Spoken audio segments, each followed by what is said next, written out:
Très bien, on se retrouve. Nous sommes toujours le 17 décembre 2024, séance à 14h30, toujours sur le cours d'hébreu avancé.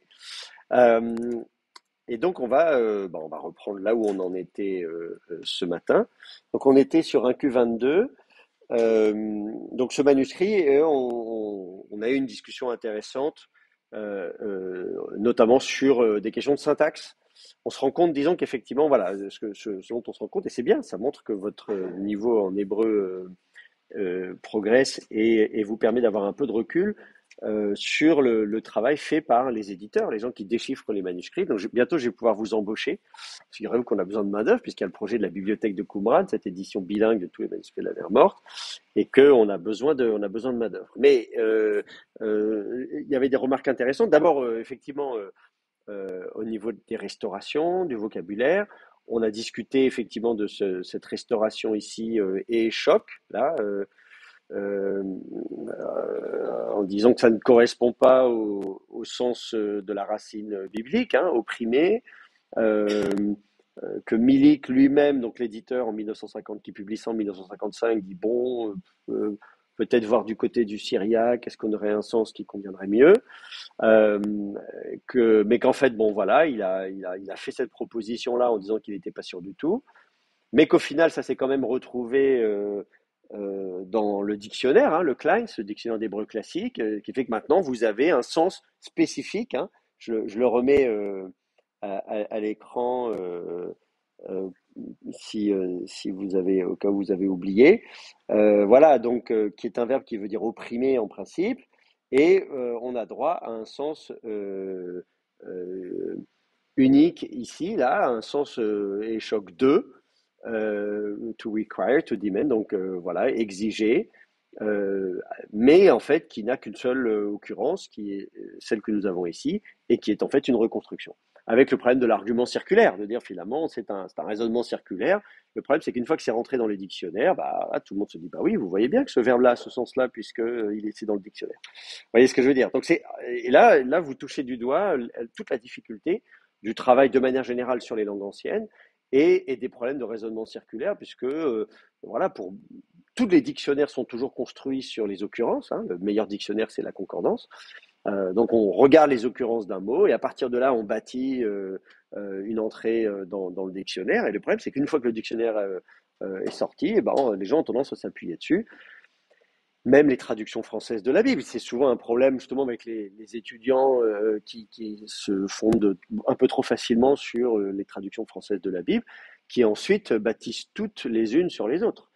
Euh, on est chez des protestants ici, Louis II se targuait d'être le premier français à avoir fait une vraie traduction à partir de l'hébreu, en disant toutes les traductions protestantes précédentes étaient en fait des révisions les unes des autres, et donc, in fine, de la révision d'une édition catholique qui était faite sur le latin, la Bible historiale, etc., etc. Bon.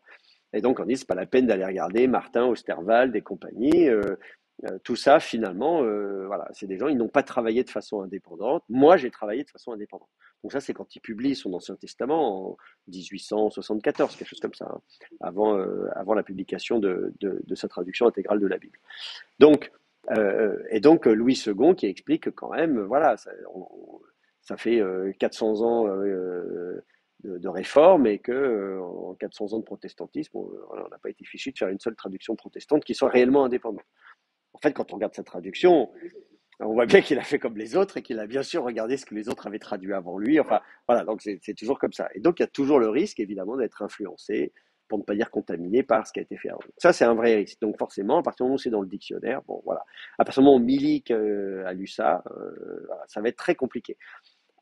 J'ai Idéalement, une question, s'il évidemment, vous on plaît. essaye d'approcher un texte avec un regard neuf, un œil nouveau. On essaye de faire ça. Moi, je viens de publier un article là, qui est sorti la semaine passée dans une revue d'archéologie israélienne sur la stèle de Tel Dan. Bon, c'est en araméen, donc ça ne vous intéresse pas, mais une stèle très importante, de 800 avant notre ère. Euh, Première mention de la dynastie de David, etc. Donc c'est un bijou, un trésor national, etc. Et là, moi, en regardant cette stèle, je dis, mais attendez, on a collé les fragments ensemble, mais en fait, c'est pas le même graveur. C'est pas la même personne qui a gravé les deux fragments, donc on peut pas les joindre ici. Un truc alors qu'aujourd'hui, les morceaux sont collés ensemble et tout le monde part de là-dessus et travaille là-dessus. Donc c'est très difficile de désapprendre quand soi-même, moi-même, étudiant, la stèle de telle date, elle a une forme bien spécifique, on la reconnaît, elle est là. Moi, quand j'ai commencé à travailler dessus, je me suis pas dit, tiens, si ça se trouve, les fragments ont été mal joints. Vous voyez ce que je veux dire? Donc c'est un vrai problème. Et on a le même problème avec Qumran, où les fragments ont été joints, il y a une reconstruction faite par Milik. C'est très difficile de dire, eh bien moi, je vais repartir de zéro et voir ce que ça me donne. Et peut-être que les fragments n'appartiennent même pas au même manuscrit. Vous voyez, il y a tout un travail de dire ces fragments appartiennent au même manuscrit, je les agence dans tel ordre, je comble les lacunes de cette façon-là. Quand le travail a été fait par quelqu'un, et en plus quelqu'un comme Milik qui était quand même bien formé, voilà, c'est difficile d'aller à l'encontre de ça. Donc je comprends que c'est difficile pour vous, mais c'est bien en tout cas que vous ayez été capable de faire ce genre de remarques. Et de la même manière pour les questions de syntaxe. C'était la discussion qu'on avait avant la pause déjeuner, pardon, avant la pause de milieu de matinée, qui était de dire finalement où commence la phrase, où est-ce qu'elle s'arrête, et d'essayer de lire ça avec ce qui précède pour essayer de faire meilleur sens de la syntaxe. Et peut-être que justement, il faudrait, alors on parlait d'édition de Tirchlar et Garcia Martinez, qui ont ajouté le verbe cara dans la lacune, ce qui permet aussi de relancer, d'avoir une nouvelle édition. Je voyais que Milik lui-même, il a mis entre parenthèses pour commencer une nouvelle phrase, explique ou expose, je me souviens plus ce qu'il a mis dans les DJD, mais lui-même sentait que là, il y avait un problème de syntaxe, ce serait bien d'avoir un verbe. Donc lui, dans sa traduction française, il mettait entre parenthèses un mot. C'est probablement ça qui a donné l'idée à Garcia Martinez de faire pareil. Je vais vous montrer à l'écran du coup cette édition là de Milik pour que vous voyez un peu à quoi ça ressemble. Voyons voir, c'est de ce côté-là. Donc ça, c'est volume 1 des DJD, 1955. Ah, attendez, pourquoi ça marche pas? Pourquoi je peux pas l'agrandir? C'est bizarre. Il me laisse pas le... Je peux l'agrandir d'un côté, mais pas de l'autre? Ah si, ah, voilà. Donc là, vous avez l'édition de Milik, et vous voyez que ici, voilà, expose avec exactitude tout ce que j'exige d'eux. Vous voyez, expose, alors lui il se dit, ah, ce serait bien quand même d'avoir un verbe, il le met entre parenthèses, parce qu'il n'y a rien dans son texte hébreu. On a bien Lesavot Otam, Beoznehem, Et Hakol, Hetev, Asher et Eshok Mehem. Et vous voyez que le texte, c'est bien le texte donc, que je vous ai distribué, hein, c'est le texte de Milik. Mais lui-même se disait, ah, ce serait bien que après euh, après les Tsavototam Beoznehem, qu'on ait quelque chose. Alors effectivement, j'ai vu que voilà, donc ce que vous avez vu, c'est que l'édition de Garcia Martinez et Tirchlar propose carrément d'insérer un verbe, cara. Peut-être qu'ils ont eu l'idée en voyant la traduction de Milik et se dire bah oui, ce serait idéal d'avoir un verbe. Bon, voilà, donc ça vous montre aussi les difficultés et ça veut dire effectivement qu'à un moment donné, il faut avoir une connaissance suffisamment fine de l'hébreu pour pouvoir dire non, là, attendez, au niveau de la syntaxe, ça colle pas trop. Euh, Euh, Deux remarques, oui, s'il vous plaît. oui, je vous écoute. Oui, d'une part, Milik, là, si je regarde bien le texte d'ailleurs, il traduit pas Étive, hein, j'ai l'impression. Alors, si, il l'a traduit avec exactitude. Avec exactitude, ah oui, Oui, d'accord, c'est ok. ça. C'est ce qui traduit par avec exactitude. Le Hmm. ETEV, là, c'est avec exactitude. Tout ce que j'exige d'eux. Oui, D'accord, oui, ok. sa Ouais. traduction est pas tout à fait, c'est pas du mot à mot, disons. Mais oui, oui, Hmm. c'est comme ça qu'il faut le.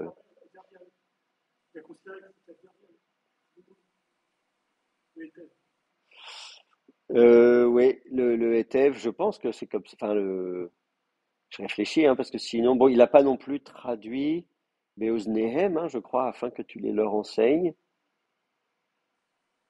Oh, je crois qu'il n'a pas traduit Beoznehem.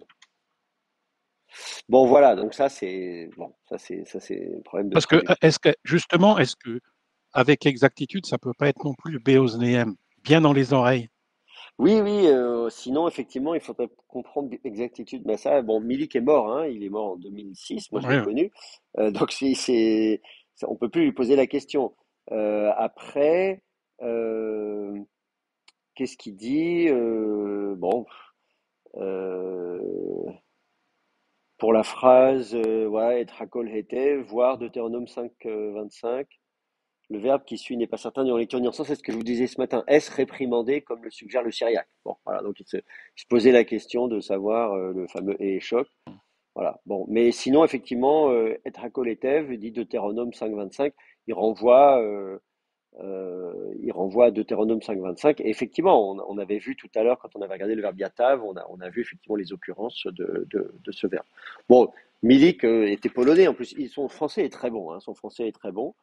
Mais je pense que peut-être enfin, comment dire, la traduction française, il s'en fichait un peu, on va dire. Disons, son but n'était pas de faire une traduction française. Son but, c'est d'éditer le texte hébreu et ensuite pour le reste, débrouillez-vous. Voilà. Oui, et la Alors, deuxième chose que je voulais oui, je demander, vous s'il vous écoute. plaît. Oui, Oui. c'est par rapport au dictionnaire. J'ai toujours eu l'impression que qu'on classait les différents sens étaient classés par ordre de fréquence, non? Parce que là, on a le demand, là qu'on voit, là, to require, là, exiger, il y a une seule occurrence visiblement et il n'est pas classé à la fin. Alors, la Vous question qui est comprenez ce posée, donc, que... c'est de l'ordre dans lequel on met les sens dans les dictionnaires. Est-ce que c'est par ordre Oui, décroissant d'usage? Alors, je me pas suis demandé, mais nécessairement. je n'ai pas la réponse. Pas D'accord. nécessairement. Je pense que là, alors, enfin, moi c'est pareil, hein, Kleins, on pourrait lui, il est pas mort, hein, à ma connaissance, il était à la retraite maintenant, mais on pourrait lui demander. D'abord, c'est pas lui qui a tout fait, hein, c'est un ouvrage collectif, donc il a mis beaucoup de gens sur le coup, y compris des étudiants. Voilà.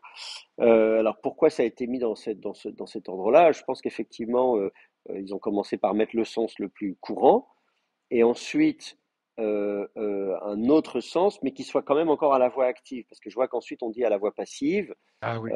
D'accord, etc., ok, etc. ouais. Donc je pense qu'effectivement, Mhm. on commence par le cal. Je pense que ce qu'on fait, c'est qu'on commence par les sens attestés au cal. On fait les schèmes, hein, cal, nifal, piel, poual, etc. On les fait dans l'ordre, et ensuite à l'intérieur d'un schème, je pense qu'effectivement, certainement qu'on travaille à partir des sens les plus courants. Mais il y a aussi des dictionnaires qui peuvent partir, non pas du sens le plus attesté, mais qui peut partir peut-être d'un sens premier, et ensuite d'imaginer les sens dérivés. On peut imaginer qu'il y ait un sens premier, mais qui soit peu attesté, mais qui explique ensuite deux autres sens, vous voyez, et de dire, ouais, en fait, d'un côté il y a ceci, de l'autre côté il y a cela. Voilà. Donc ça c'est pour ça il faudrait regarder au début du dictionnaire si vous avez un avant-propos. Oui, oui, justement. Si dans l'avant-propos on vous explique la méthodologie, l'ordre, etc., etc. Bon, ça je ne peux pas répondre à la place de Klein parce que je me souviens pas exactement comment il avait décidé de procéder pour son dictionnaire. Ok, merci. Voilà. Alors, oui, pardon?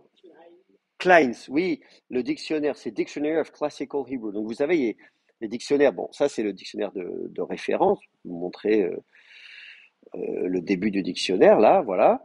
Dictionary of Classical Hebrew. Donc ça, vous l'avez, il est en, je sais pas combien, 8 exemplaires ou quelque chose comme ça. C'est vraiment le gros dictionnaire d'hébreu classique de référence. Euh, Il euh, existe en concise, hein. Alors, il y a évidemment une édition compacte, mais qui ne sert pas à grand-chose, disons, parce que le problème des éditions en un volume, c'est que vous perdez toute la richesse du dictionnaire. C'est Ah mieux oui, que c'est vrai. rien, d'une certaine manière, mais je pense que si vous voulez travailler sérieusement, vous ne pourrez pas. Euh, voilà, voilà. Et donc là, par exemple, sur le premier volume, on vous dit qui a travaillé dessus. Bon, bah, les autres, bah, Richard Hetz, moi je l'ai vu encore le mois. Vous voyez, j'étais en Californie il y a 3 semaines et donc il était là, etc. Donc ça, je connais un certain nombre de collègues qui.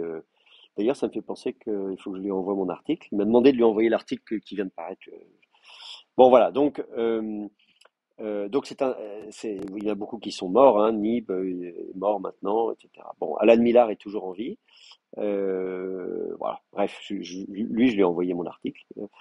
Euh, donc, gros dictionnaire en 8 volumes. Il y a un petit dictionnaire compact qui est paru, qui est pratique parce qu'il est pas cher. Donc, si vous avez besoin d'un truc manuel comme ça, vous aurez à peu près de vocabulaire. Mais justement, à votre niveau à vous, il est important que vous puissiez faire un travail assez fin de lexicographie. Et donc, vous avez besoin du Kleins qui va dépasser évidemment. C'est pour ça qu'il s'appelle Dictionary of Classical Hebrew, d'hébreu classique, c'est-à-dire pas simplement d'hébreu biblique au sens strict.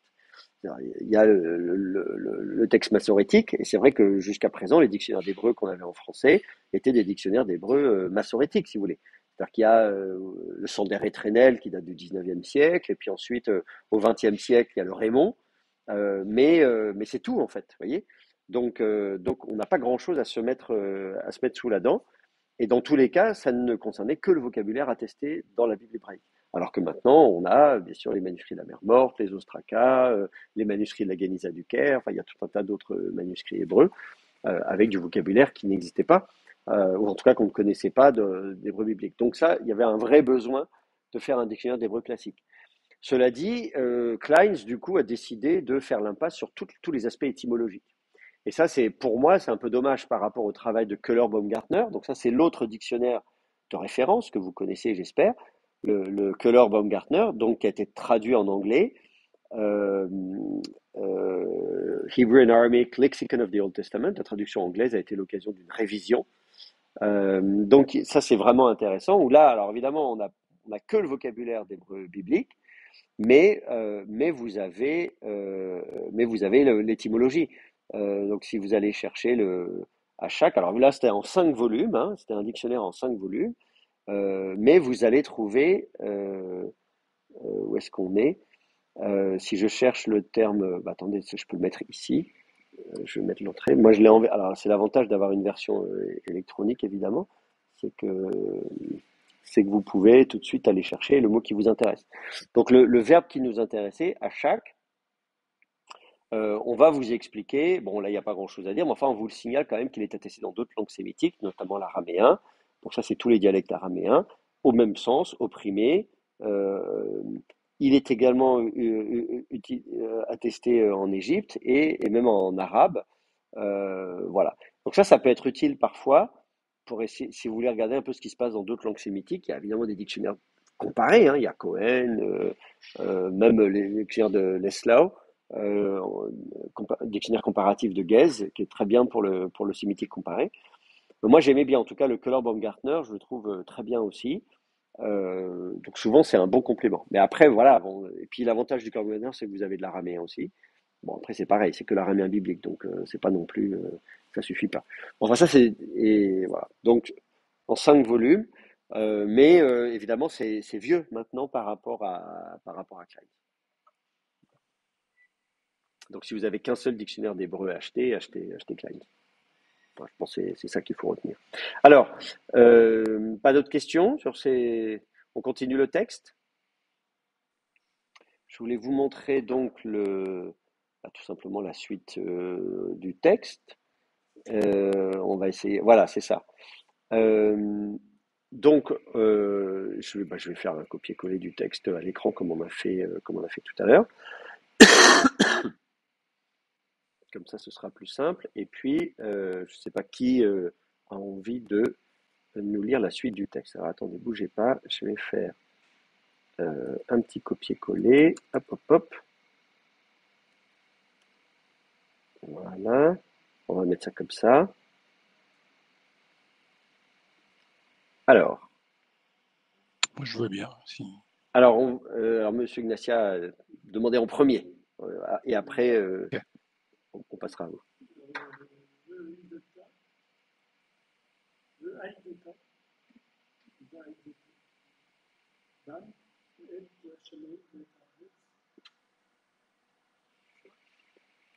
Oui, alors il faudrait vocaliser. Shva, Patar, Rirek, Chrolem, Kamatz, très bien. Alors, comment vous l'analysez?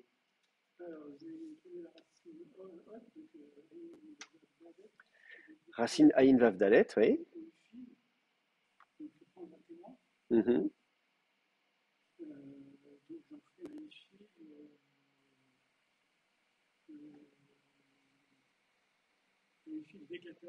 Ifil Vekatal, deuxième personne du singulier. Mhm. Veha, Veha Idota, oui. Vaha Idota, ah oui, d'accord. Alors, euh, pour ce qui est du VAV consécutif, là, il est devant un catal. On ne change pas la vocalisation du VAV devant un catal. Le VAV consécutif est le même qu'il soit devant voilà, pardon, un VAV simple ou un VAV consécutif, devant un catal, c'est la même chose. C'est devant le yictol qu'il y a une différence, hein, où on a V yictol, donc un VAV simple avec un simple schwa, et vai yictol, où là on met patar plus dagesh. Il n'y a pas ce même phénomène au V catal. Probablement parce que le V catal est une formation secondaire. On s'est dit a posteriori, tiens, ce serait pas mal d'avoir un. Alors, soit à cause de ça, soit au contraire, c'est la vocalisation vaïectol qui serait artificielle, c'est-à-dire de vocaliser le vaïectol avec patar plus dagesh, que ce serait une invention. Ça a été proposé hein, par un étudiant, j'ai oublié son nom, mais qui avait fait sa thèse, je crois, avec Jean-Claude Lévic, qui proposait que le vaïctol, en fait, cette vocalisation vaïctol était complètement artificielle, apparue, je ne sais pas quand, à l'époque byzantine et au Moyen-Âge. On s'est dit, tiens, pour distinguer les deux vaves, au yictol, devant le yictol, vave simple et vave consécutif. Le vave consécutif, on va le vocaliser vaïctol. Il avait dans l'idée que c'était une invention tardive. Et que, bon, voilà, euh, évidemment, comme on ne sait pas, on n'était pas là dans l'Antiquité, donc on n'a pas moyen de savoir comment c'était effectivement vocalisé. En tout cas, pour ce qui est du katal, là, on n'est pas au yictol, on est au katal.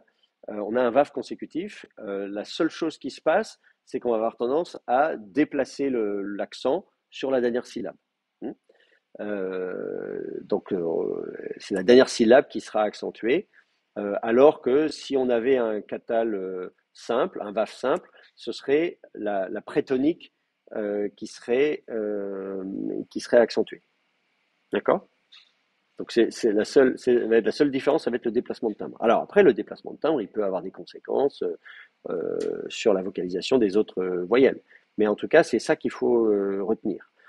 Ensuite, euh, très bien. Vous avez dit donc deuxième masculin singulier. Donc là, on a le ta à la fin. Donc ça, maintenant, vous êtes habitué à avoir la mère de lecture he. Donc ça ne pose pas de problème. Et puis ensuite, il reste la question effectivement euh, euh, de la vocalisation à l'interne. Alors ça, est-ce que vous avez euh, des Moi, propositions? Oui. j'ai mis Atef Patar sous le He. Khatef Patar Mais sous le après, He. Oui. mais le problème, c'est qu'avec si on garde le V, ça fait deux chevaux à l'initial. Est-ce qu'il faut le remonter en Patar? Je ne sais pas. Alors voilà, c'est que si on fait ça, bon, effectivement, si on fait ça, ça veut dire que on a deux chevaux qui se suivent, hein, deux chevaux qui se suivent. Le premier doit remonter en voyelle pleine. Donc si vous voulez vocaliser non pas patar mais khatef patar, derrière, il va falloir que le vav remonte en voyelle pleine. On aura vahaidota. Voilà. Donc ça, la question effectivement, c'est de savoir comment on va vocaliser euh, vocaliser le schwa. Qu'est-ce qui vous fait dire que le a, enfin donc en tout cas sous le he, qu'il faudrait mettre un khatef patar plutôt qu'un Bon, patar? j'ai regardé un paradigme des verbes ayin vav et pour le verbe kum, akimota, il est vocalisé Atef Patar. Voilà. D'accord. Akimota est vocalisé khatef patar. Avec un vav consécutif ou pas? Non, non, au ifil, au catalifil. Au katal ifil. Euh, vous voyez, parce que c'est ça euh, euh, c'est ça la question qu'il faut se poser. Alors je suis un peu surpris si c'est pas au. euh, Moi, je mettrais pas de. euh, En fait, disons, euh, je réfléchis, hein. Euh, si- Comment dire? Si on a un déplacement de timbre, je veux bien. Mais s'il n'y a pas de déplacement de timbre, je réfléchis, hein. Euh, S'il n'y a pas de déplacement de timbre, je suis pas sûr que ce soit une super idée. Euh, bon, on va regarder ça. Alors, ce qu'on fait dans ces cas-là, on prend sa concordance, hein. Vous regardez tous les verbes à deuxième radicale vav et oifil, vous voyez? Et donc là, vous avez, du coup, vous avez on les voit tous ici. Évidemment, ce qui nous intéresse, c'est de voir ce qui se passe avec la présence d'un pronom, d'une postformante, vous voyez? Donc, ce qu'il faudrait, là, par exemple, ici, on a les vahakimoti. Le fameux, on a le verbe kum ici, mais on est au vécatal, d'accord? Ce qui se passe, c'est que l'accent, il est sur le ti, vous voyez bien, on dit pas hakimoti, mais on a va hakimoti. L'accent est descendu parce qu'on est au vécatal. Et là, effectivement, l'accent descend, le, le patar sous le hé tombe, ça fait un khatef patar, et du coup, le cheval sous le vav remonte, et on met un patar. Mais ce qui serait intéressant, ce serait de voir des cas où on n'a pas de on n'est pas on n'a pas de vav consécutif. Là, dans la jeunesse, pareil, va Hakimoti, vous voyez à chaque fois. S'il y en a un là, il y en a. Alors là, on a un là, voilà, Hakimoti. Alors effectivement, euh, là, l'accent n'est pas descendu euh, et il est quand même tombé. Bon, pourquoi pas. Alors on a aussi Harimoti. Très bien, ma foi. Donc faisons comme ça alors. Très bien, très bien. Et si on regarde avec le verbe, après la présence du aïn, elle peut aussi poser problème.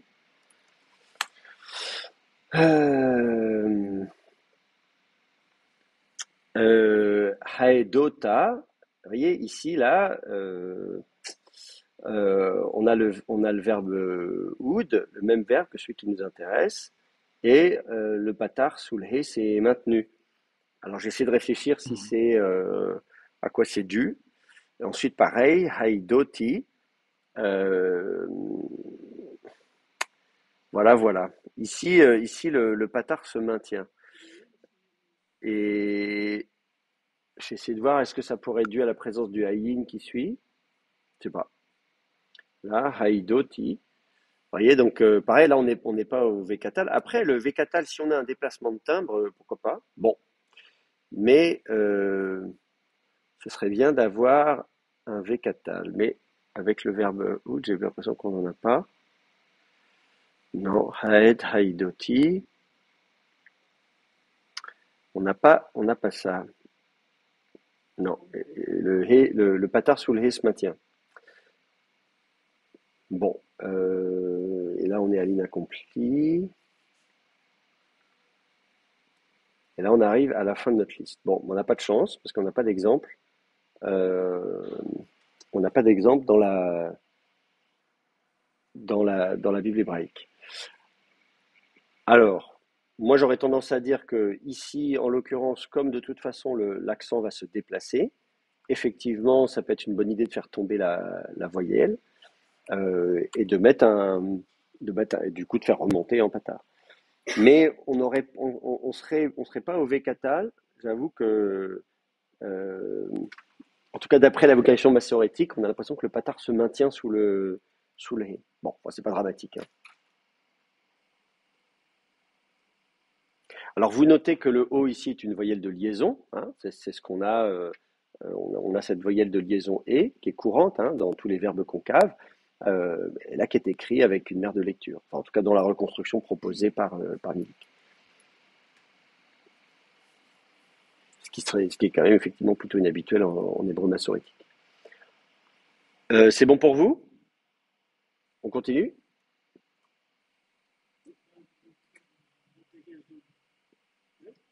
Dagage dans le bête.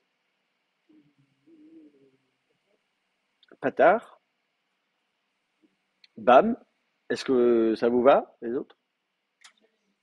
Un kamet plutôt. Oui, Kametz, oui. Oui, oui, c'est ça, hein. Rappelez-vous, donc là, c'est pronom suffixe troisième masculin singulier, c'est un kamet. Donc ça, il faut le savoir. De manière générale, vous n'auriez pas de patard dans une syllabe finale. Avoir un patard dans une syllabe finale, il faut que ce soit, il faut qu'il y ait une gémination cachée ou un truc comme ça. Quand vous dites âme, le peuple, à l'état construit, âme, quelque chose, mais sinon même ha'am, vous l'auriez avec un kametz. Donc c'est vraiment rare les cas où vous aurez un patard dans une syllabe finale. Euh, Autre petit détail, si vous lisez les deux mots ensemble, hein, voilà, le bet, il est précédé par le son A, donc il est en syllabe ouverte. Pardon, c'est pas ça que je voulais faire.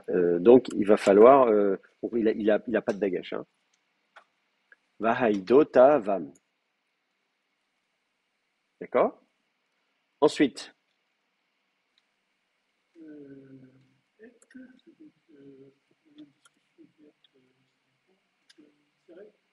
alors on met un tiré, voilà, très bien, pas de problème. Vous pourriez mettre un ségol si vous voulez qu'il soit proclitique, d'accord?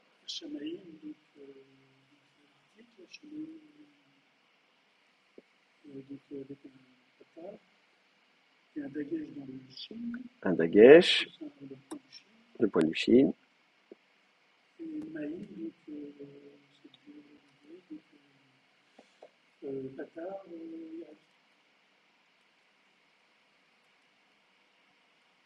Voilà, il me manque encore quelques petites choses. Sous le shin, vous mettez quoi comme voyelle? Kametz, très bien. Voilà, syllabe ouverte, donc Kametz et Maïm. Donc là, on est dans une forme de duel. Et donc le duel, c'est effectivement un patar qui est accentué et un chirek sous l'iode. Maïm. Et Hashamaïm. Donc ça, c'est une caractéristique du duel, en fait, hein, puisque au départ, en fait, ce que vous avez, c'est une diphtongue, aïm. Au lieu d'avoir une finale im, vous avez une finale aïm, une diphtongue. Et donc, qui n'est pas contractée. Elle va se contracter, évidemment, en et, aï va donner et. Ça, c'est ce que vous avez à l'état construit, etc., etc. Donc, cette, cette, ce maintien de la diphtongue, euh, bon, voilà, ça c'est toujours quelle est la réalité précise, dans quel cas est-ce que les diphtongues sont prononcés. Vous voyez, même on le voit encore en hébreu moderne, Haïfa, la ville de Haïfa. Est-ce qu'on dit Haïfa? Est-ce qu'on dit Haïfa? Est-ce qu'on dit Hefa? Vous avez une diphtongue aï, vous pouvez soit la prononcer aï bien comme il faut, ou bien ei. Vous pouvez déjà évoluer vers une voyelle e mais en maintenant une mouillure, ou bien carrément faire une contraction, Hefa. Rifa même après si vous voulez, vous pouvez dire Rifa. Vous avez à peu près tout ce que vous voulez comme prononciation. En hébreu massorétique, pour maintenir la diphtongue, on va même mettre une voyelle d'appui, un petit chirek, maïm, comme s'il y avait un petit i. Alors, évidemment, cette voyelle d'appui, elle est un peu secondaire et elle est un peu artificielle. Euh, voilà. Et c'est cette habitude de prononciation qui a donné lieu à la vocalisation Yerushalayim, hein, d'ailleurs la ville de Jérusalem. On en fait un duel qui n'a jamais été. Euh, C'était Yerushalem. Et donc à un moment donné, je dis ah mais le M, une finale M, ça fait penser à une finale de duel. Donc on va restaurer ce qui devait être l'original. On va prononcer Aïm. Donc ça se fait dans beaucoup de langues. Hein. En anglais, on a beaucoup fait ça de retrouver ce qu'on pensait être une prononciation archaïsante, enfin archaïque et qui en fait est fausse. Donc effectivement, Jérusalem, c'était pas Yerushalayim, c'était Yerushalem, et ça n'est qu'après qu'on en a fait un faux duel. Donc, et Hashamaïm, et puis on continue. Shva, tiré,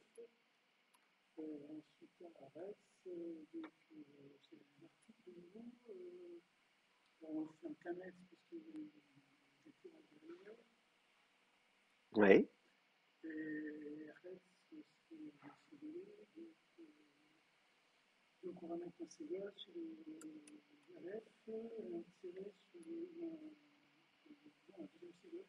Donc on met deux ségoles, donc Ha Eretz. Non, ça va pas? Deux kametz. Haaretz. D'accord? Donc effectivement, c'est un ségolé. Eretz, hein, c'est voilà, Shem 4, et donc comme Meler. Euh, la deuxième voyelle, le ségol, donc est une voyelle d'appui. La voyelle primitive est un A, Malk. Meler, c'est Malk, primitivement. Eretz, c'est Artz. Euh, et donc, on va retrouver cette voyelle primitive. Ce sont A. euh, et l'article défini lui-même va être noté avec un kametz. Normalement, on met patar plus dagesh, mais évidemment, comme là, en l'occurrence, c'est un aleph qui ne prend pas de dagesh, on ne peut pas l'écrire, on ne peut pas mettre patar plus dagesh dans le aleph. Ça ne se fait pas. Ça se fait très rarement, à vrai dire. Vous pourriez trouver un dagesh. Ça arrive une ou deux fois dans la Bible qu'on trouve un dagesh dans un aleph, mais c'est vraiment rare ici. Et donc, effectivement, le mettre un patar, on a un déplacement compensatoire, on met un kametz. Et donc, par contamination, on va aussi avoir le dagesh, le même kametz dans le haretz, dans le aleph qui suit. Donc, on dit ha-haretz. Voilà. On ne dit pas ha-eretz, on dit ha-haretz. Donc, très bien, et hashamaim et ha-haretz. Euh, c'est bon, pas de questions. On continue. Vous m'arrêtez hein, si vous avez besoin que. Oui, je vous écoute.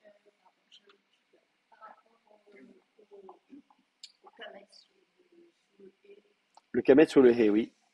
Oui. Alors, devant les gutturales, de manière générale, on ne pourra pas avoir de gémination, parce que la gutturale n'aime pas le dagesh. Donc, effectivement, dans ces cas-là, quand on ne peut pas avoir de gémination, il y a toujours deux cas de figure. Il y a toujours le cas de la gémination virtuelle, ce qu'on appelle une gémination virtuelle. On ne change rien, donc on laisse le patar dans le he, on fait comme s'il y avait un dagesh, tant pis, on ne met pas le dagesh, mais on ne change rien d'autre. Et donc ça arrive aussi, plus rarement. Et alors, ça va être oui. Alors, dans les gutturales, on va distinguer deux groupes de gutturales la plupart du temps. Euh, Vous allez avoir des gutturales comme alors je réfléchis, le chet par exemple, euh, qui lui peut supporter une gémination virtuelle. Euh, voilà, donc on peut garder un patar. Euh, euh, D'autres au contraire, comme le aleph, le he, euh, qui quoique le he, ouais, lui il peut peut-être aussi supporter. Euh, Vous aviez dit le haïn, je crois, il n'y a pas longtemps. oui, c'est ça. Je Non? pense, disons, il y a le aïn. Il y a, comment dire, ça tout dépend du point d'articulation de la gutturale dans la gorge en fait. Le aïn, lui, ne va pas aimer comment dire, la gémination virtuelle non plus. Euh, euh, on peut regarder, de toute façon, c'est pas difficile, hein, il suffit de regarder dans la Bible, vous allez vite voir de quoi il en retourne. Je vais vous montrer. C'est pas toujours systématique non plus. Si on met, alors c'est quoi? Faut me dire que c'est un article ou quelque chose comme ça, je me souviens plus comment on dit ça.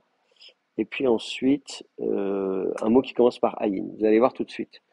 Donc voilà, vous voyez très vite ici, vous voyez, haof, par exemple, là tout de suite, on dit ah bah non, désolé, mais nous, voilà, le haetz, etc., etc. Vous voyez que vous allez avoir pratiquement systématiquement le kametz. Le aïn, lui, il va très difficilement supporter la gémination virtuelle. Bon, donc si vous regardez un petit peu, voilà, vous allez avoir la plupart. Bon, là, on est dans la Genèse. Évidemment, il y a des centaines d'occurrences. On pourrait aller faire un petit tour plus loin dans la Bible, mais bon, voilà, comme vous pouvez le constater, ça va être très très rare les fois où vous aurez un patar, où le he va garder le patar. Donc ça, c'est sûr que le haïn ne va pas aimer, et le aleph non plus. Donc ça, vous aurez Bon, il y a le haaret, c'est la plupart des occurrences qu'on a, mais aussi haanashim, hael, etc., etc. Donc ça, haele, vous pouvez regarder, c'est pareil. Le aleph et le aïn, euh, qui ont une articulation similaire, n'aiment vraiment pas la gémination virtuelle. Donc là, vous êtes à peu près sûr d'avoir à chaque fois un kamet, d'accord? Pour le he et le chet, alors ça va être encore différent parce qu'il y a aussi la possibilité de mettre un ségol, mais je vais y venir dans certains termes. Le he, lui, c'est celui qui va, lui, il va accepter la gémination virtuelle. Vous voyez, vous avez hahu, bon, vous mettez, voilà, vous écrivez, alors pas toujours, mais vous avez hahem, vous voyez, hahem, là on dit, ah non, bon, voilà, là on va avoir un déplacement compensatoire. Hahu, vous avez hador, hahu, donc la génération, là, celle-ci, eh bien, vous aurez à cet endroit-là une gémination virtuelle. Donc le he, lui, il supporte à peu près, pas toujours, ça va dépendre des termes. Là, on a vu hahar, par exemple, donc il n'y a pas de problème. Sauf que si je mets, il y a aussi un cas particulier, c'est que si vous mettez les montagnes au pluriel, vous allez avoir heharim. Moi, je vais y revenir. Mais d'abord, je voudrais faire un petit mot sur le chet. Si vous regardez devant un chet, eh bien, le chet, lui, va accepter aussi assez souvent la gémination virtuelle. Vous voyez, hachayim, vous allez avoir hacherev, etc., etc. Pas toujours, vous voyez, hachay, là on va mettre un kametz. Donc on fait des généralités, vous voyez, on observe, on fait un inventaire, on se dit bon, qu'est-ce qu'il faut retenir? Que en fonction des gutturales, certaines vont plus ou moins bien tolérer la gémination virtuelle, d'autres au contraire vont plutôt exiger un déplacement compensatoire. Euh, Là, vous avez Hechatser, donc avec un ségol. Et donc, effectivement, parfois, l'autre phénomène qu'on observe, c'est, je voulais dire pour Harim, mais je vais aller le chercher tout de suite parce qu'on on va l'avoir voilà, ici. Kol He Harim, vous l'avez, vous avez ici aussi un ségol. Alors, en fait, la différence de vocalisation va être due au déplacement du timbre. Hahar, là il n'y a pas de problème, l'accent c'est la syllabe qui suit immédiatement derrière est accentuée. Donc là on va avoir hahar, alors que si vous avez harim, là on est en antéprétonique. Et donc quand on est en antéprétonique, on va avoir tendance à avoir ce déplacement supplémentaire, mais dans l'autre sens. Au lieu de passer du patar au kametz, on va partir dans l'autre sens. Et du coup, on va passer au ségol. Vous voyez ici dans hahara, l'accent reste, c'est un A de direction, et donc qui ne prend pas l'accent reste sur le he ici, et donc on est en position prétonique, donc on part du côté du kametz. Voilà. Donc ça vous donne un peu des généralités sur comment vocaliser, en sachant qu'il y a toujours des exceptions, vous voyez. Mais voilà, toutes les gutturales ne sont pas égales. Il faut mettre ensemble le aleph et le ayin, qui sont souvent réputés comme étant voisés, même si pour le aleph ça se discute. C'est-à-dire on fait vibrer les cordes vocales. Ain, vous voyez, ra, ain, et le aleph. Alors aleph c'est un peu particulier parce que c'est un simple coup de glotte, mais il y a des gens qui disent que c'est quand même voisé. Et puis le he et le chet, qui également n'ont. Alors, et le aleph et le aïn qui ont une articulation au fond de la gorge, alors que le he et le chet ont une articulation qui est un peu plus en avant. Au niveau du palais, he est devant, chet est au-dessus, mais n'est pas derrière comme le aleph et le aïn. Donc voilà, on peut essayer de proposer. Hein, l'idée, c'est de dire pourquoi est-ce qu'on fait ces deux groupes, pourquoi. On peut expliquer les tendances, en tout cas proposer des choses. Bon, mais voilà, malheureusement, on en est réduit à des conjectures. L'évaluation de localisation, la Massorette qui choisit cette connexion plutôt que telle autre, c'est le hasard, c'est des règles pour les variations ou Alors, c'est pas la même école, c'est pas la même tradition? alors pour ce qui est des variations, il y a des cas qui s'expliquent comme je disais, c'est-à-dire qu'on comprend aussi qu'il y a en fonction de la position de l'accent, si on a une position prétonique, antéprétonique. Maintenant, c'est sûr que certaines de ces petites modifications ne sont pas uniformes en fonction des manuscrits même de la tradition massorétique. Si vous mettez côte à côte différents manuscrits, vous n'aurez pas toujours la même chose. L'année dernière, il y a même c'est cette année, je pense, au printemps, le Codex Sassoon a été vendu, donc vendu aux enchères, une des plus anciennes Bibles hébraïques, qui n'est pas complète. Il lui manque quelques folios au début. Donc c'est le Codex de Léningrad qui reste la plus ancienne Bible hébraïque complète, mais le Codex Sassoon est un peu plus ancien, quelques dizaines d'années plus ancien que le Codex de Léningrad, plutôt de la génération du Codex d'Alep. Euh, et ce qui est intéressant, c'est que, bon, à Leningrad et Alep, c'est vraiment la même tradition et il y a très peu de différence entre les deux manuscrits, mais le Codex Sassoon, lui, il a beaucoup de différences dans la vocalisation. Et c'est typiquement ce genre de différence qu'on observe. Vous voyez, où de temps en temps, là, comme on parlait de serré, ségol, etc., etc., pas des grosses différences de vocalisation, hein, il ne s'agit pas de réinterpréter le texte biblique, mais ça montre bien qu'il y avait différentes écoles. Et déjà à l'époque, les rabbins se posaient des questions, il y avait des tentatives de classification des manuscrits avec des familles, Baracher ou Ben Hacher, la famille Ben Hacher, la famille Ben Nephtali, des familles de Massoret du Xe siècle, oui, 9e, 10e siècle, et des manuscrits non alignés, c'est-à-dire comme là le Codex Sassoon, qui n'est ni de la famille Ben Hacher, ni de la famille Ben Nephtali, et qui a quand même un nombre important de différences qui avaient été, qui avaient été répertoriées. Je ne sais pas si on a des chiffres, je ne suis pas sûr qu'on ait ça quelque part, mais Au sein du même manuscrit. non, non, dans le même manuscrit. Je regarde. Oui, non.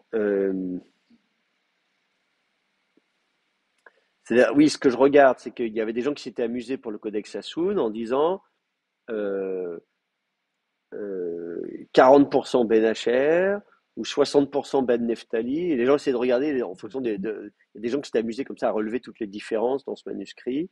Euh, en disant voilà, il y a tantôt des différences, mais voilà, moitié-moitié en tout cas. Voilà. Donc, ce qui montre bien que comment dire, qu'il n'y avait pas que les deux familles, même si on a tendance à les catégoriser en ceux qui appartiennent à la tradition Ben Hacher et à la tradition Ben Nephtali, qu'en fait, il y avait d'autres traditions qui existaient.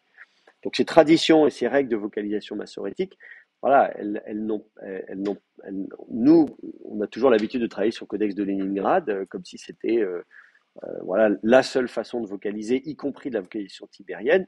Et là, ce dont on se rend compte, quand on étudie un peu plus finement les manuscrits tibériens du Xe siècle notamment, Xe, XIe siècle, c'est qu'il y a des différences entre ces manuscrits et que donc, voilà, là où vous auriez mis un serré, quelqu'un va mettre un ségol, enfin voilà, c'est ce genre de choses, ou bien comme si on avait sur Haïdota, quelqu'un va mettre un patar et l'autre va mettre un ratef patar. Bon, voilà. Donc ça, c'est typiquement le type de différence que vous observerez si vous comparez différents manuscrits massorétiques des Xe et XIe siècle. Bon.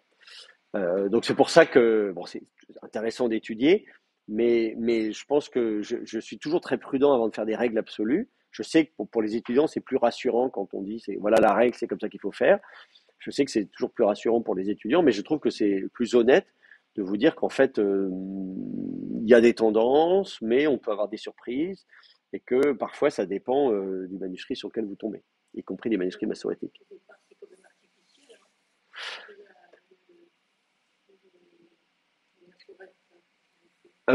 Est-ce que c'est artificiel ce qu'ils ont fait? Oui, enfin artificiel. Je ne sais pas si c'est artificiel.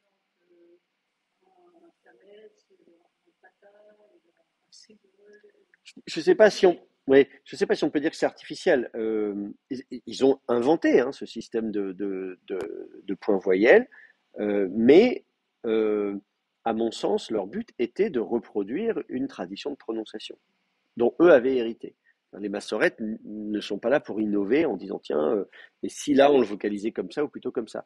Quand on dit c'est des traditions Ben Hacher, Ben Neftali, c'est des gens qui ont de génération en génération des traditions de prononciation du texte. Il y a des gens qui vont dire moi à cet endroit-là, moi je le lis avec un khatef patar et toi tu le lis avec un patar.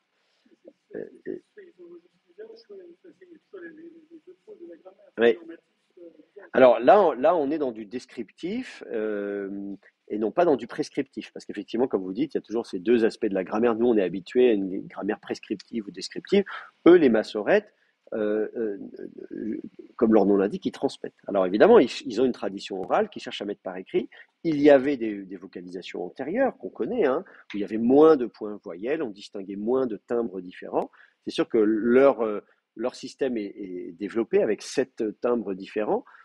Ça reste artificiel dans le sens où la prononciation exacte, elle fluctue, elle est toujours bien plus complexe que n'importe quel système d'écriture. On le voit bien en français, on a un accent aigu et accent grave, et pourtant on s'y tient pas. On a tout un tas de cas où un événement, on dit un événement, donc on prononce comme si c'était un accent grave alors qu'on l'écrit avec un accent aigu. D'ailleurs, il y a une réforme orthographique qui dit bah, maintenant on n'a qu'à l'écrire avec un accent grave puisque c'est comme ça qu'on le prononce.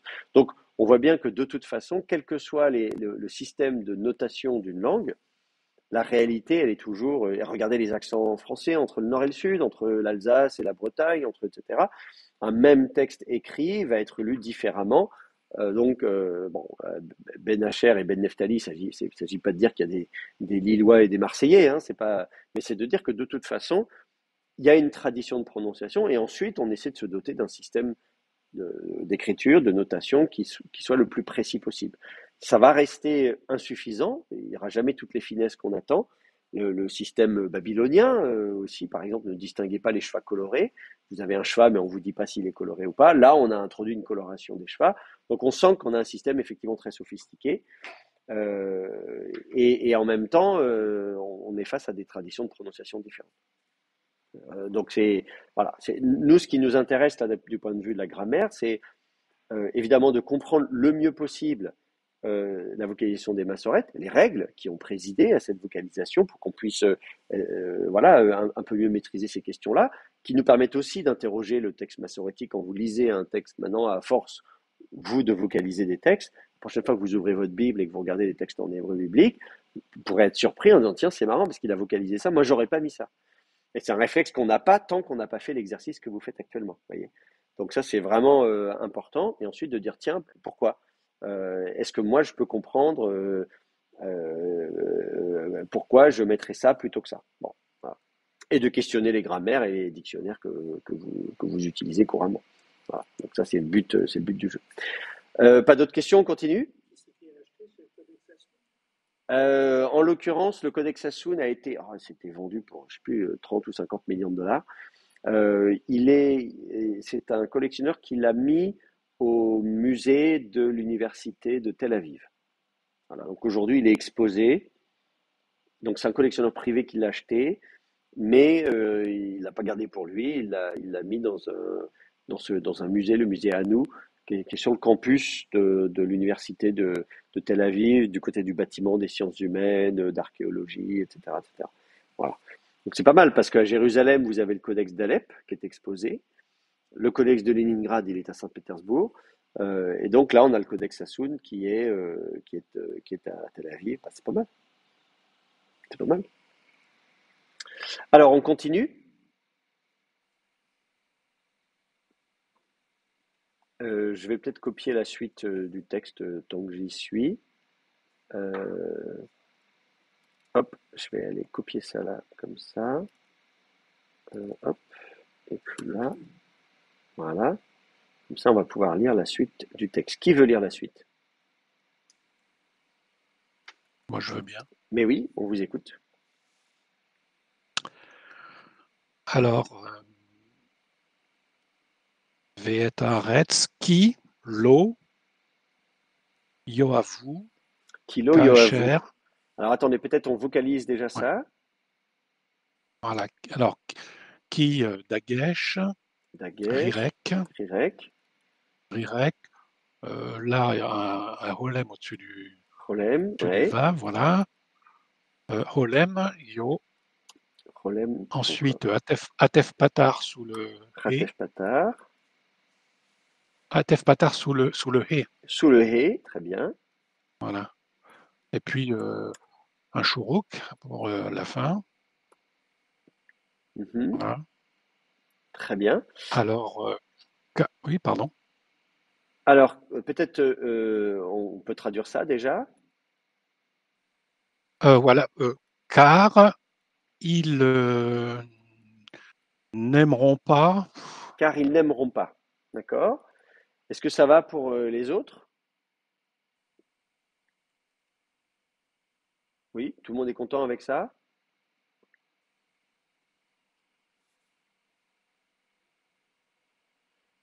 Concrètement, ce verbe-là, vous l'avez analysé comment pour justifier la vocalisation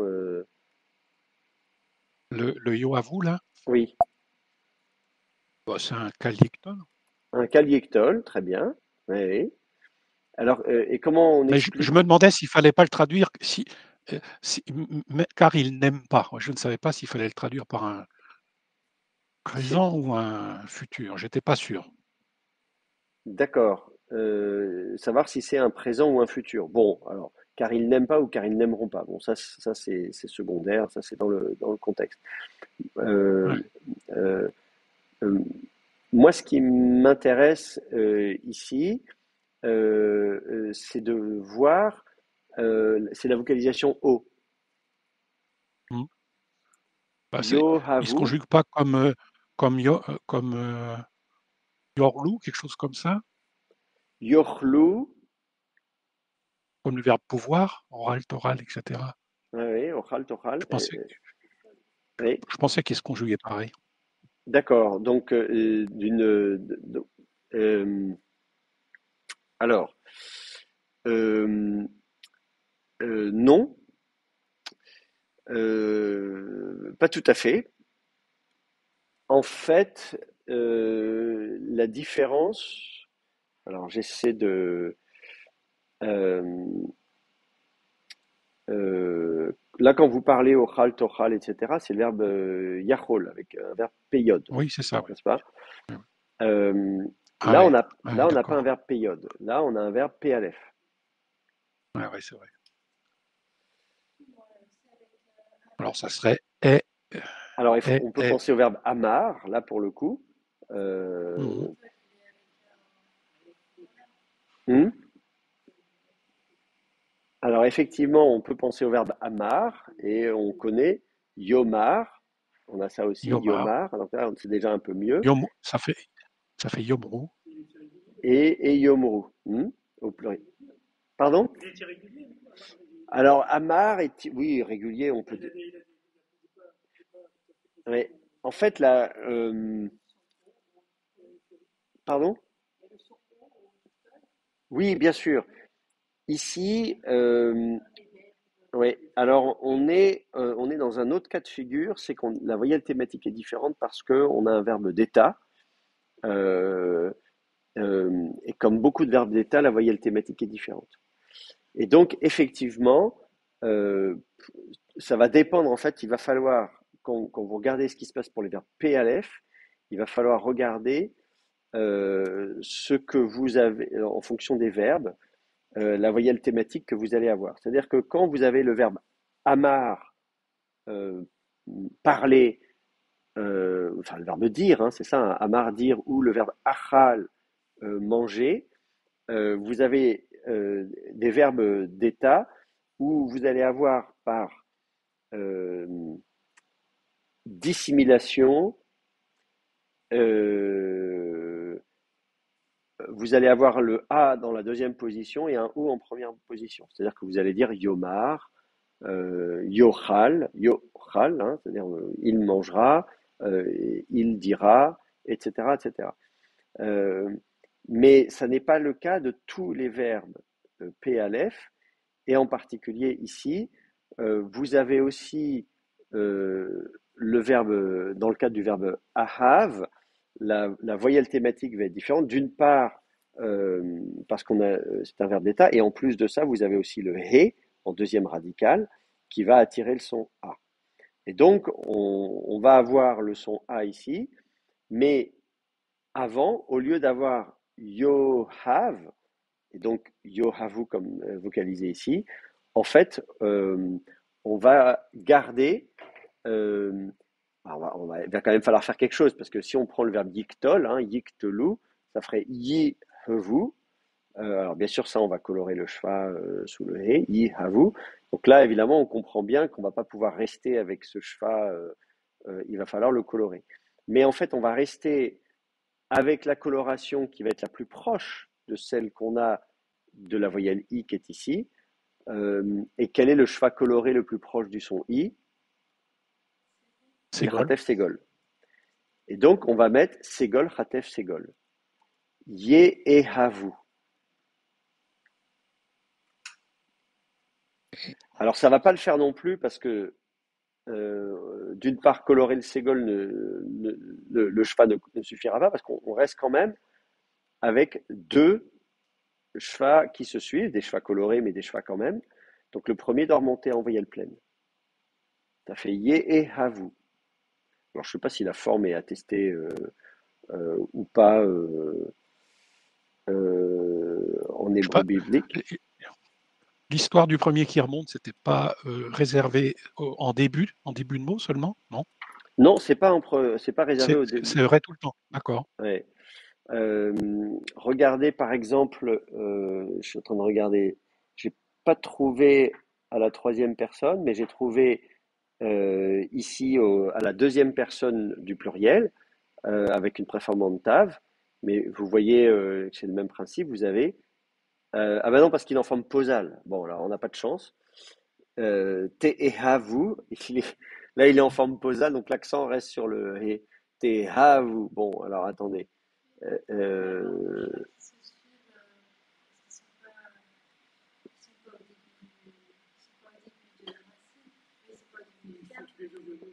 Pardon?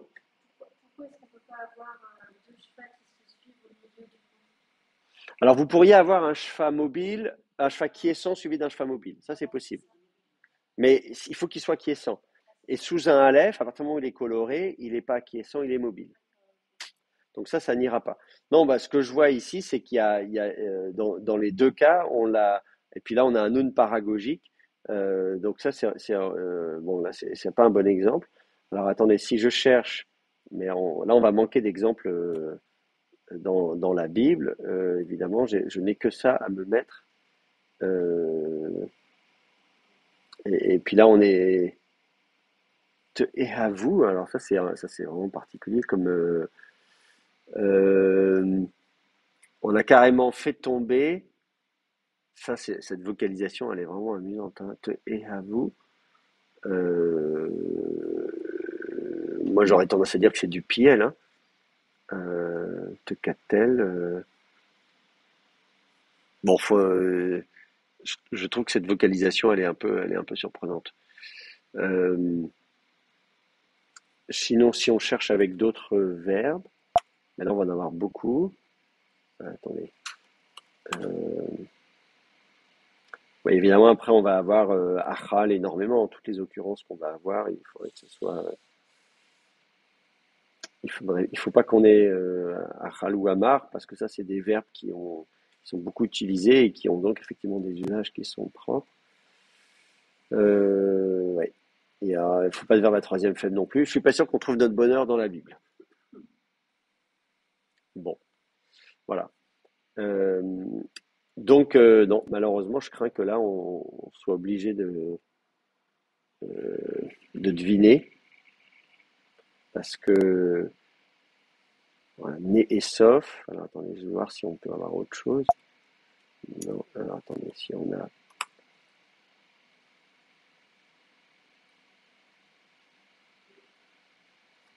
Moi, je vous donne un autre exemple ici, euh, avec le verbe asar. Voilà, ya asrouni. Bon, il y a un ni encore derrière. Et là, à ce moment-là, dans ces deux exemples-là, on a mis deux patards. Donc, on peut aussi partir là-dessus, sur cette base-là. Mais je suis pas sûr parce que là, c'est avec un samer et nous, on a un he ici.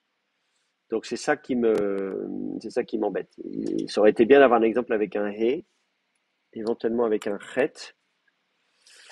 Et là, on a yochezu. Alors évidemment, ils ont résolu le problème autrement. Voilà. Et donc là, on a de nouveau le yo. Bon. Donc ça, c'est sûr que là, on n'a pas grand-chose à se mettre sous la dent.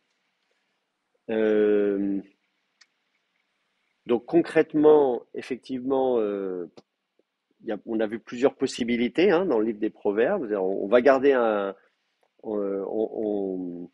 j'ai vu un cas où même on met carrément un cheval. Hein. Donc ça fait Yehahavu, quelque chose comme ça. Qu'est-ce qu'on a vu d'autre? Donc on a vu le cas. Alors évidemment, là, ça c'était le cas que vous avez proposé au départ, donc d'avoir Yohavu. Mais comme je disais ici, c'est pas ce qu'on a pour le verbe ahav. Pour le verbe ahav, on voit on a toujours Yehav. Vous voyez, il est écrit comme ça, Yehav. Alors, si vous gardez le A ici accentué, Yehavu, on peut l'imaginer qu'il reste accentué. En principe, c'est en forme posale. Ah oui, on avait vu en forme posale avec un kamet, du coup, Yehavu. Mais si on fait tomber le He ici, en principe, ce qu'on va avoir, c'est deux ségoles. Yehavu. Mais on n'a pas d'exemple dans la Bible hébraïque. Et effectivement, et avec un verbe avec une deuxième radicale samer, on a un cas où on a deux patards. Yahavu. Mais comme je vous dis ici, à mon avis, ici, c'est pas la bonne solution avec le he qui suit derrière. Mais bon, voilà. Donc ça montre bien, c'est encore un bon exemple. On voit les limites de ce qu'on peut faire nous dans la mesure où c'est des cas de figure qui ne se présentent pas en hébreu biblique. Voilà. Donc, dans ces cas-là, on est réduit à la conjecture.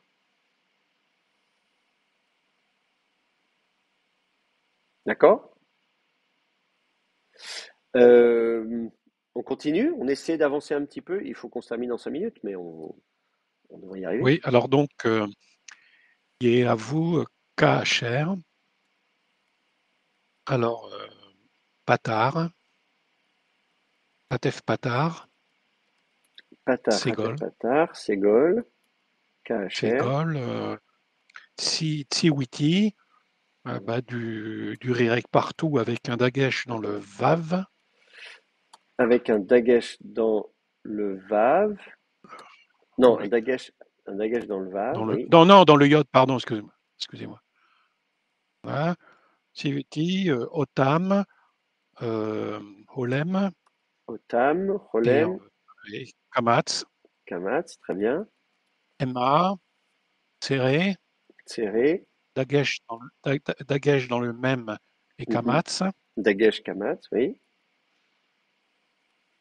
Alors, Ouvé, Ouvné, alors Ouvné, Chourouk, oui. comment, Shva, Shva, Serré, Tséré, c'est Ouvnehem et Ségol sous le He. et Ségol, Ouvnehem, très bien. Euh, Très bien, très bien. Donc, Kaacher, Tiviti, Otam, Hema, Uvnehem. Voilà, c'est pas mal ça. Qu'est-ce que vous avez mis, vous? Ça vous plaît? Vous avez pensé à autre chose? Un dagesh dans le kaf, si on veut dire Kaacher au lieu de Kaacher. Alors bon, en théorie, Non, parce qu'on a Yehavu juste avant, qui se termine par une voyelle, si vous lisez tout, ça va dépendre si vous avez un accent conjonctif ou disjonctif. Vous voyez, c'est toujours pareil. Là, on n'a pas mis d'accent, on n'a pas poussé comment dire, jusqu'à mettre l'accentuation. Mais effectivement, si vous avez un accent disjonctif, vous recommencez, donc vous respirez et vous mettez KHR. Si vous mettez un accent conjonctif, eh bien là, effectivement, vous lisez les deux ensemble, vous pouvez lire KHR. Ça va dépendre effectivement. Donc qu'est-ce qu'on a ici? Vahaidota vam et hashamaim et haaretz kilo yehavu KHR. C'est vrai qu'effectivement, ça fait partie de la même phrase. Voilà. Kilo yehavu KHR tiviti. Voilà, il n'aime pas comme que, selon ce que, etc. Donc, on peut imaginer un accent conjonctif et on peut imaginer de lire KHR. Bon, voilà, ça c'est comme vous voulez, c'est pas grave. Et puis il manque le petit point sur le shin, mais ça c'est classique. À part ça, très bien. D'autres remarques?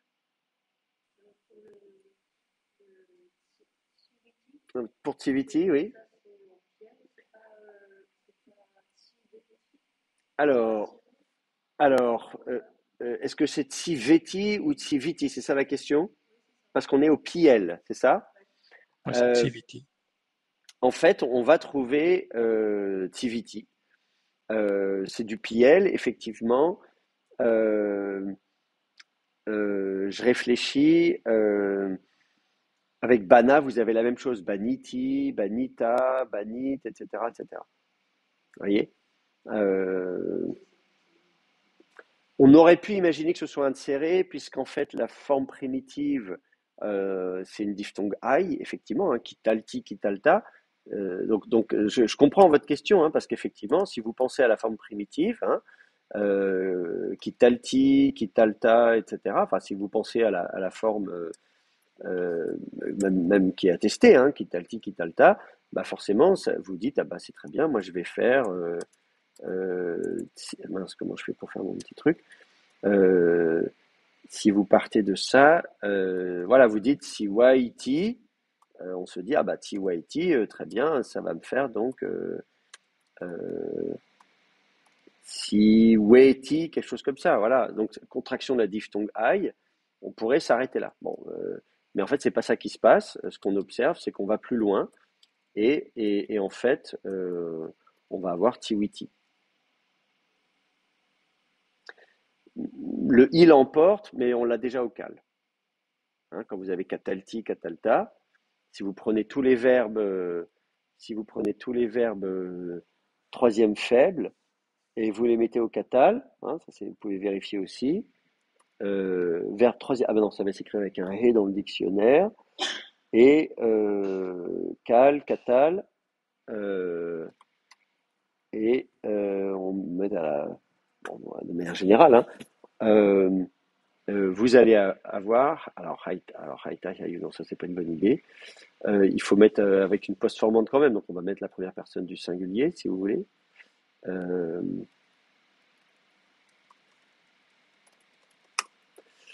voilà, vous avez kaniti, vous voyez, haïti, asiti, raiti, etc., etc. Donc ça c'est vrai de manière générale. Et si vous passez au PL, parce que là c'est ce qui nous intéresse ici, voilà, vous avez Tiviti, là vous avez la forme qui nous intéresse, hein, Tiviti, et puis Ra à toi, j'ai ordonné à toi. En Tiviti vous en avez beaucoup, Piniti, Kiwiti, etc., etc. Donc ça il y en a pas mal en fait, hein, voilà, vous en aurez beaucoup, et surtout beaucoup de Tiviti, évidemment, c'est celui qui apparaît le plus souvent. Donc en fait voilà, ce qu'on observe avec les verbes troisième faible, c'est que en fait, on va vocaliser. Alors parfois, moi je vois, regardez, Tiveti. Donc vous voyez, je comprends ce que vous proposez parce que c'est pas absurde de dire ah mais quand même, on pourrait imaginer que la diphtongue I se contracte en e. Donc on l'a aussi, vous voyez, Tiveti. Vous l'avez de temps en temps euh, ici. On peut regarder plus spécifiquement d'ailleurs ce verbe, hein, si c'est ce verbe-là qui vous intéresse. Bon, il y a 62 occurrences, tiviti, tiviti, tiviti. Il faut regarder combien de fois on a tiveti plutôt que tiviti. Voilà, on a ici, là, tiveti, ici, voilà. Tiveti, on a quand même de temps en temps, puis là, de nouveau tiviti, tiveti. Ma foi, voilà, vous allez avoir de temps en temps, ici, tiviti. Là, c'est ce que j'ai fait là, sur la même manuscrit, donc c'est la même tradition, le même Là, on est dans le codex de Leningrad, vous voyez? esprit, Ouais. le même famille d'esprit, et pourtant, dans l'alphabet, il a changé. Alors, qu'est-ce qui fait qu'il change? Alors, qu'est-ce qui fait qu'il change là encore? C'est des traditions de prononciation. Mais c'est ce que je vous dis, c'est que typiquement, dans ce genre de cas, Mais c'est le même mot, la même. oui, oui, mais comment dire, eux, ils vont dire, bah, nous, à cet endroit-là, on lit comme ça. Et c'est pas des gens qui discutent de pourquoi, ils savent, ils disent, nous, on lit Tsiviti, et là, on lit Tsiveti. Bon, voilà. Et derrière, bah voilà, c'est comme ça, si vous n'êtes pas content, c'est pareil. Mais à l'époque, il y a d'autres, ce que je dis, c'est typiquement le genre de différence que vous observez entre les différents manuscrits Mais entre les différents, on peut se poser des questions massorétiques. parce qu'on prononce différentes, parce que c'est des écoles différentes. C'est la même école, la même mais il n'y a pas forcément de cohérence. Il n'y a pas forcément de cohérence sur l'ensemble du Tanar. Là, on a voilà Tziveti, Ani Tziveti, Tziveti. Vous pouvez dire les deux. Oui, vous pouvez dire les deux. Tziveti est plus rare. Vous voyez, je n'ai pas compté là sur les 62 occurrences, j'en suis à 45, 46, mais on va dire que dans l'extrême majorité des cas, c'est Tziveti. Mais on a trouvé peut-être 4-5 occurrences, j'ai pas compté exactement, mais où vous avez Tziveti. Donc, et là encore, moi, ça ne me choque pas, puisque, comme je vous dis, on comprend très bien ce qui se passe. Hein. On a une voyelle primitive A, ça donne une diphtongue I qui se contracte en et à un moment donné, on va dire oui, mais on va avoir un déplacement supplémentaire, on va avoir un I. Et c'est voilà. Et donc là, c'est très intéressant. Là, vous arrivez à un niveau où justement, vous n'êtes pas simplement dépendant d'un paradigme que vous lisez dans un manuel d'hébreu, mais on est en train de discuter sur ce qui se passe. Et justement, une langue, elle est vivante et les gens ont un usage et ils savent pas expliquer pourquoi dans tel verset ils prononcent comme ça, dans tel autre ils prononcent autrement. Et justement, vous allez avoir une autre famille de massorettes qui va dire, mais nous, dans ce verset-là, on prononce comme dans l'autre. Pourquoi vous ne prononcez pas pareil dans les deux versets? Bon, nous, on ne prononce pas pareil dans les deux versets. Et parfois, au sein des manuscrits d'une même tradition familiale, vous avez connu la famille Ben Asher, Ben Nephtali. Si vous mettez au sein des manuscrits de la tradition Ben Nephtali, c'est celle qui s'est Ben Asher, c'est celle qui s'est imposée. Et ben malgré tout, vous avez encore des différences au sein de ces manuscrits. Donc, entre le codex de Léningrad et le codex d'Alep, qui sont pourtant le codex d'Alep et Léningrad, c'est pratiquement le même manuscrit. On se dit que le codex de Léningrad a dû être copié à partir du codex d'Alep. Il y a des petites différences quand même. Et dans les manuscrits qui suivent derrière encore, il y a encore des petites différences. Donc, même ceux de la même famille de massorettes, dans tel verset, voilà. Donc, il y a peut-être effectivement des gens qui font de la résistance en disant, bah non, nous, de temps en temps, on dit Tziveti, et d'autres qui vont dire, bah écoutez, soyez cohérents, si 50 fois sur 60, vous dites Tziveti, bah les 10 fois qui restent, mettez aussi Tziveti, parce que sinon, vous allez casser les pieds à des étudiants dans 1000 ans qui se demanderont pourquoi, voilà, c'est pas cohérent. Voilà. Donc ça, voilà, c'est la situation dans laquelle on est. Nous, on fait avec. Voilà, on fait avec. Donc voilà, si vous voulez vocaliser Tziveti, ça ne me dérange pas. Voilà, c'est pas grave, les deux sont possibles. Bon, alors on reprendra la prochaine fois. Il faut qu'on s'arrête là pour aujourd'hui. Moi, je commence des oraux dans 5 minutes à 16h. J'ai un étudiant déjà en salle d'attente pour passer son oral. Donc, malheureusement, je ne peux pas prolonger aujourd'hui. C'est pas que j'ai pas envie, mais malheureusement, il faut qu'on y aille. Donc, travaillez bien, bon courage. On se revoit. On essaie quand même de finir, d'avancer un peu plus sur ce texte pour la prochaine fois. Voilà. Et puis d'ici là, si je ne vous vois pas d'ici Noël, bah, joyeux Noël à tous et à très bientôt.